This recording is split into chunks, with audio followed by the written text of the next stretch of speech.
Hey everyone, off the top of your head, how many Magnificent Seven movies are there? 1, 2. Get back here! What if I told you there were 5? Ew, ew, ew, ew, ew! Today I'm ranking all of them, plus the original 7 Samurai, just for fun. And since the newest movie on this list is 8 years old, I'm going to go ahead and throw out a general spoiler alert. Starting off, number 6 is The Magnificent Seven Ride.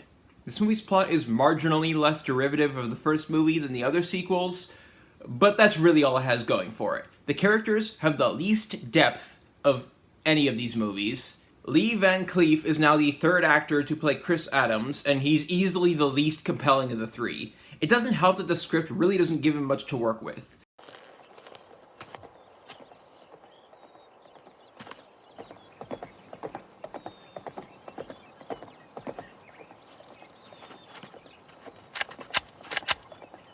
Hold it!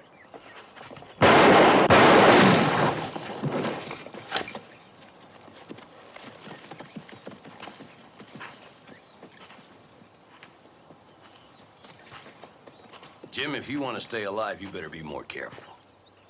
Chris, I've been on the trail a long time. I've been looking for you. Well, we better get you into town. Come on. The heroes are bland, the people they're protecting are bland, even the villains are bland. Overall, there's just not enough to care about. And even the action isn't all that exciting.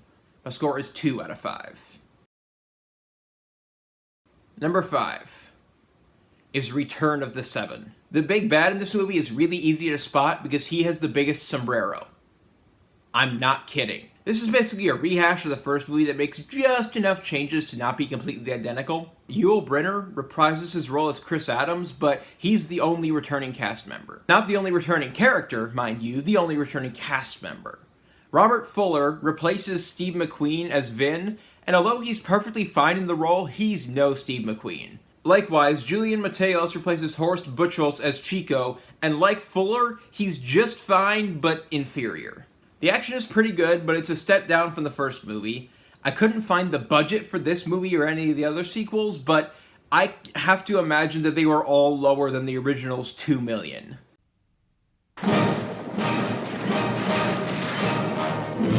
Seven. They rode into screen history in The Magnificent Seven. Now they ride on to greater adventure in Return of the Seven.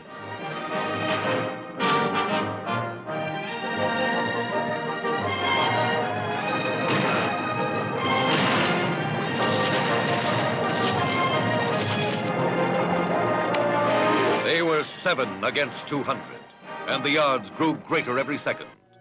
Chris, the strong one, bigger than any fight he ever started.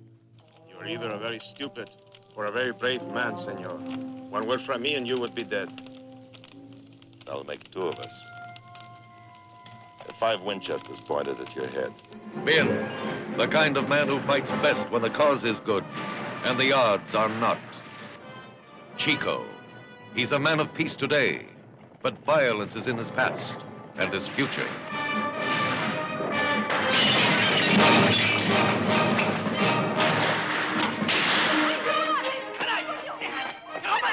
Colby, violent, virile, he kills many men, and that leaves many women. Luis, rough, roguish, spending his life like it was going out of style. That is his last request. Do you mind if I escape first thing in the morning? Frank, a man makes himself what he has to be, even if it's a target. I heard him talking out there. Lorca sent for help. Come tomorrow, he's gonna have 200 guns, maybe more. And he's not gonna settle for just us, Chris. He wants them all dead. Manuel, quick, wild, untamed.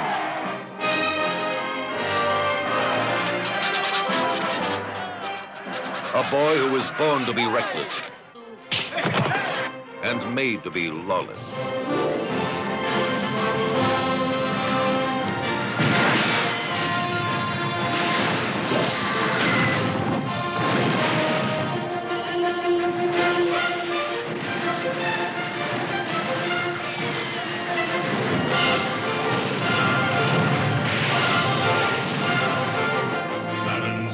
Seven.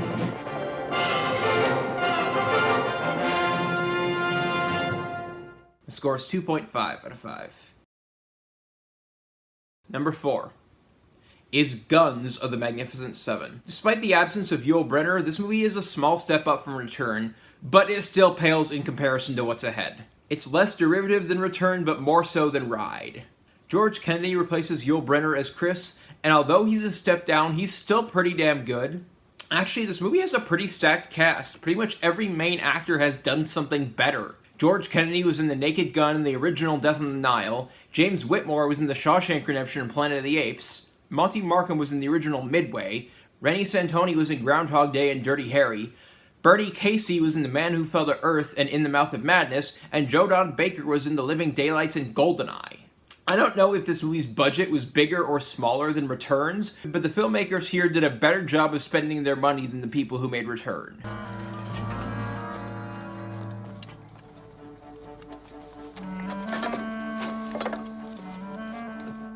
PJ.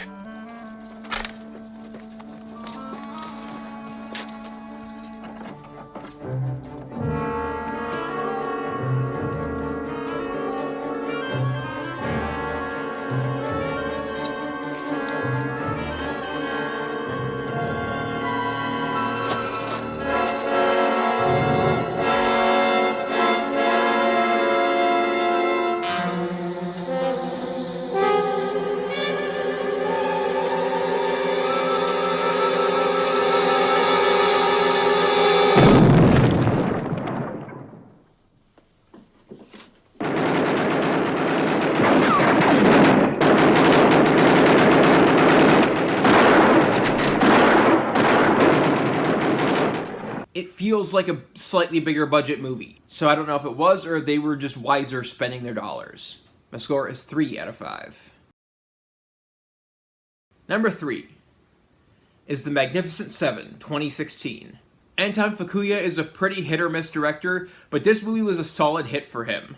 As far as remakes go, this one is better than the 60s version in some ways and worse in others. Probably the biggest downgrade is the ending monologue, which is just Emma talking about how magnificent the Seven were. I don't think it ruins the entire movie like some people apparently do, but it is impossible to take seriously. On the improvement side, the Seven are more diverse here than the original, yet they're diverse in a way that's still historically plausible. I like that this movie isn't just a remake of the 1960 version, instead paying homage to both it and Seven Samurai. This is a fresh reboot with its own take on the classic story, and it tells it well.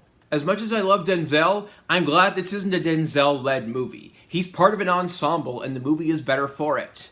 I love that the Seven aren't just the same personalities as either of the previous movies, instead being a mix of old and new. For example, Manuel Garcia Ruffo is basically Mexican Steve McQueen, and he plays the part very well. I love that different members of the Seven die than in either of the previous versions. It helps add tension not knowing who to expect to die. And there's at least one character who you probably will not expect to die who will, and there's at least one character who you probably will expect to die who won't. So, well done. Also, this is a rare movie where the character with a Gatling gun actually knows how to use it effectively. Imagine that!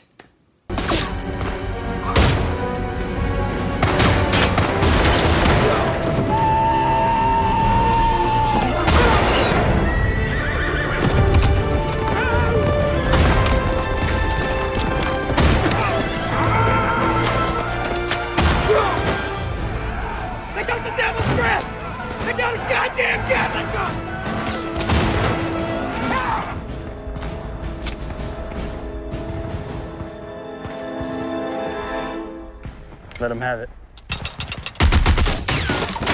This one! Get damn it, damn it!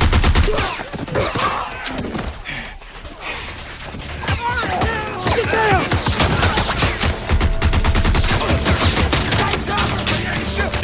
Go on, Miss Evans! Get down! A Gatling gun! A Gatling gun! Get inside! Inside! Inside! A score is 3.5 out of 5. Number 2 is The Magnificent Seven, 1960. Here's a fun fact. Akira Kurosawa himself not only gave this movie a rave review, he sent director John Sturges a ceremonial sword as a gift. Game recognizes game. I like that the farmers try to get guns before they hire mercenaries. It's not all that important to the plot, but it shows that they're not weak or helpless. Although I do think their acting when they discuss what to do in the beginning is kind of wooden. Okay, so we have Russian-born Yul Brynner playing a Cajun, Polish-Jewish-American Eli Wallach playing a Mexican, and Polish-Lithuanian Charles Bronson playing a character of Irish and Mexican descent. Everybody got that? Good. And yet all three of them are so badass in the roles that I don't even care. This movie does a slightly better job of making the Seven likable than the 2016 version. The remake still did a very good job, this one just does it slightly better. Especially when Chris and Vince stand up to the bigots refusing to let a native be buried in the local cemetery. Oh, hell. If that's all that's holding things up, I'll drive the rig.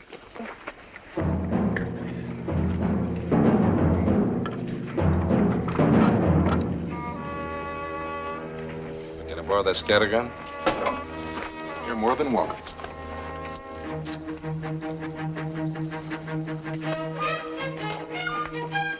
Hey, now wait a minute there. Listen, this hearse cost me $840 in Denver. It's the only one in the county. I'll be darned if I'm going to turn it over to strangers to be shot at. I'll pay for the damages. I want to see this. Me too. Never rode shotgun in a hearse before.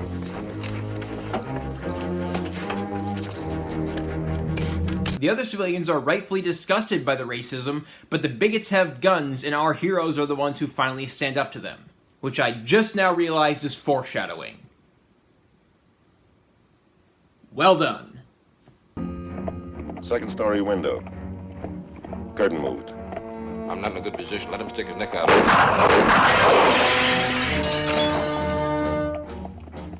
You elected? No.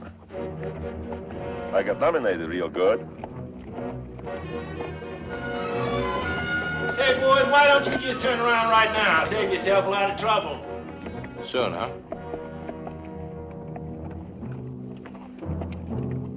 The reception committee is forming.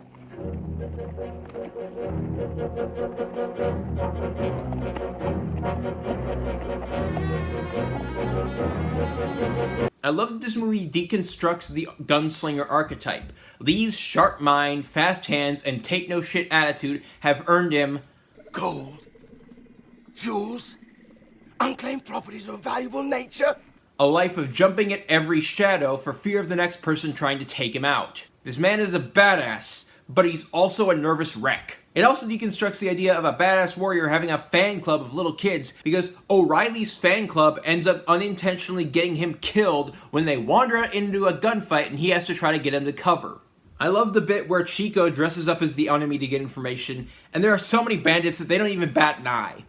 It's one of the best comedic bits in the movie, and it just goes to show that yes, he belongs as part of the Seven. He's not just a joke. I love that the main villain is more fleshed out here. In Seven Samurai, the bandit leader has all of 5 minutes of screen time and 0 personality. Here, Calvero gets a decent amount of screen time and plenty of characterization. I love it. The score is 4.5 out of 5. Finally, my number 1 is The Seven Samurai. Very few filmmakers are capable of making a movie over 200 minutes long consistently entertaining, and one of those directors died when I was 196 days old. This is one of the greatest action movies of all time. The acting is great, the action is great, the writing is great, the music is great, everything is just great.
I love the film's use of weapons technology and the fact that all of the 7 who die are killed not by swords or arrows, but by guns, muskets. It just goes to show, even the most badass man in the world is not bulletproof. I love that this movie deconstructs several aspects of samurai films. In real life, being a samurai sucked. You weren't allowed to change jobs to earn money, so you had to rely on your fighting prowess to earn a living, and the risk of death is very high. The idea of honor before reason is all but called out in the opening, where Kanbai doesn't hesitate to shame himself by shaving his head in order to save a young boy's life.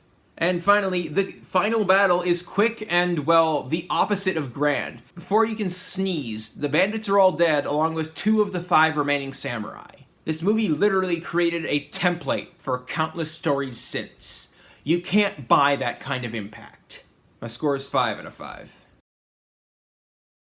Hey everyone, what's your ranking? Have you even heard of the sequels before, or is this your first time hearing about them? Let me know down in the comments. Like and subscribe and all that. If you don't like the video, tell me why, then subscribe anyway, so you can tell me why my other videos suck. That's all for now. Stay safe in these crazy times.